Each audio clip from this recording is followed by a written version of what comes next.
General Gallardo, buenas tardes. Muy buenas tardes, Julio. Gracias. Felicidades y un saludo a todo el auditorio. Gracias, general. ¿Qué opinión tiene de esta decisión de que va a ser un militar en activo quien dirija la Guardia Nacional? Sí.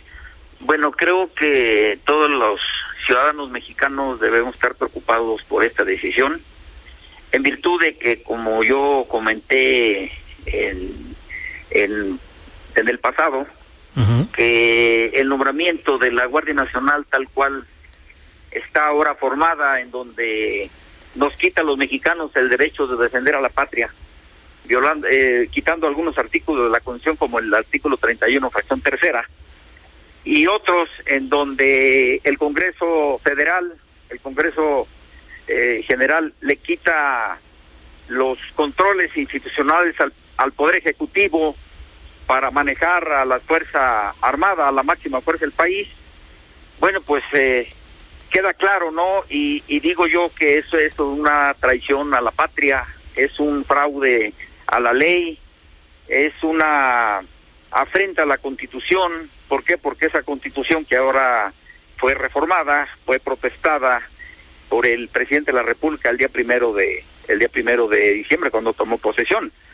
¿Qué hay a todo esto? ¿Qué hay atrás de todo esto? Es lo que nos debemos de preguntar. ¿Por qué la militarización constitucionalizada para ver el asunto de la seguridad pública, que no tiene que ver con el tema militar, sino que es una función exclusiva de la autoridad civil? Esa es la pregunta que nos debemos hacer. Y lo que a mí me preocupa como estudioso de este tema, y es que nos lleva el gobierno de la Cuarta Transformación, nos lleva y nos encamina a un estado policíaco militar que, lejos de resolver el asunto de la seguridad pública, la va a complicar, y los niveles de violencia van a tener una espiral mucho más grave que la que se trata de resolver. ¿Por qué lo digo? Porque esta decisión, que está apoyada con todos los votos que se han comentado, pues trastoca los principios universales de los estados democráticos, que tiene que ver con la separación de los asuntos públicos, de los asuntos civiles, de los asuntos militares. Y aparte de ello, hay una violación flagrante al artículo 129 constitucional, que previene que en tiempo de paz las fuerzas militares o la autoridad militar no puede realizar funciones que son de la exclusiva competencia de las autoridades civiles. Entonces la pregunta es, ¿de qué se trata? Hay que preguntarle al presidente de qué se trata, ¿sí?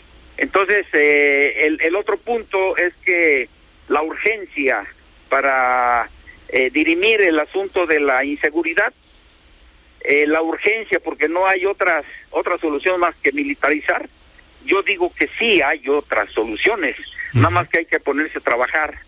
Hay que arrastrar el lápiz y hay que tener un poquito de imaginación para resolver el asunto tal cual lo marca la Constitución Política de los Estados Unidos Mexicanos. Claro. Ese es lo que yo te diría a grandes rasgos, pero yo sí estoy preocupado, Sí, estoy preocupado porque yo conozco a mis compañeritos. Ajá. Yo los conozco, ahorita están así calladitos, tranquilitos, pero una vez que tengan el poder, nos podemos meter en problemas mucho más graves que los que tratamos de resolver. General José Francisco Gallardo, hay quienes piden que se otorgue el beneficio de la duda. Yo suelo decir que si se ponen en una licuadora un plátano, leche de almendras, miel y a lo mejor almendras, pues se va a tener un licuado. Aquí hay antecedentes negativos que nos permiten sustentar esta duda o estos señalamientos que usted hace. Mira, yo no les doy el beneficio de la duda porque yo sé perfectamente bien hacia dónde nos lleva estas decisiones, que tienen que ver con otros aspectos que van a contrapelo de lo que es un Estado democrático.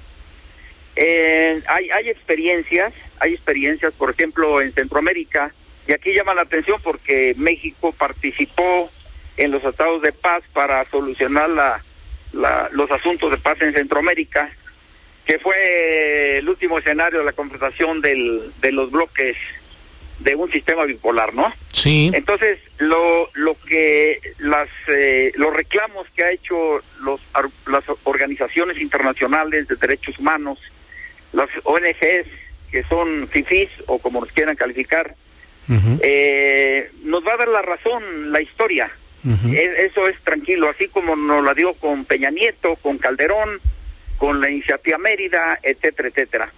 Entonces aquí lo bueno, ¿verdad?, es que ahora está de visita la alta comisionada de Naciones Unidas para los Derechos Humanos, y ella tiene experiencia en su pueblo, y además su padre y ella fueron víctimas de la militarización en Chile. Sí, claro. Entonces va a ser muy interesante la participación y los comentarios que haga la alta comisionada ahora en México. Coincidentemente, esa visita con este nombramiento, así como cuando se declaró la creación de la reforma a la Constitución, la Suprema Corte de Justicia emitió la anulación de la Ley de Seguridad Interior, más o menos así, ¿no? Sí, sí, sí. Entonces, si estos mensajes no los procesa el poder público de la llamada Cuarta Transformación, pues nos vamos a ver en una situación mucho más grave que la que tratamos de resolver, y la que lo va a pagar pues somos el pueblo, la gente,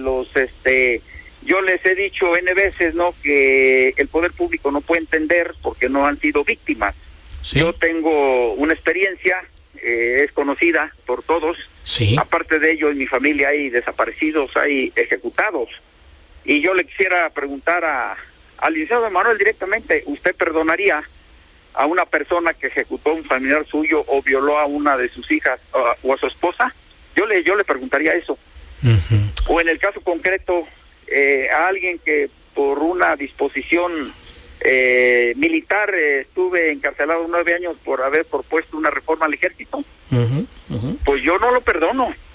No lo perdono, nunca lo voy a perdonar. Claro, sabemos y todo. así están miles y miles de mexicanos que tienen esperanza de una micra de justicia, ¿sí?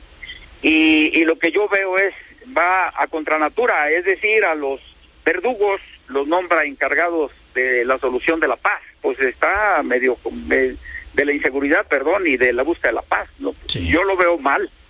El ejemplo que pusiste del licuado, ¿no? Sí, pues entonces, estamos en una situación grave, pero tenemos que seguir nosotros luchando y comentando. Yo ahorita estoy en un foro sobre ese tema en el Colegio de México, sobre el tema de migración. Sí. Agradecemos incluso el que nos haya permitido hablar con usted en este momento. No, es una obligación mía, y además es un honor compartir estas ideas con el auditorio y sobre todo con gente crítica y objetiva como tu programa, Julio. Muchas gracias, general Gallardo. Ya habrá oportunidad de extendernos más en este asunto. No, ya el tiempo se nos en este programa ya nos come, entonces por desgracia tengo que cerrar esta etapa, pero seguramente en estos días podremos platicar con más amplitud, general Gallardo. Un saludo fraterno, muchas gracias. Al contrario, gracias y hasta luego.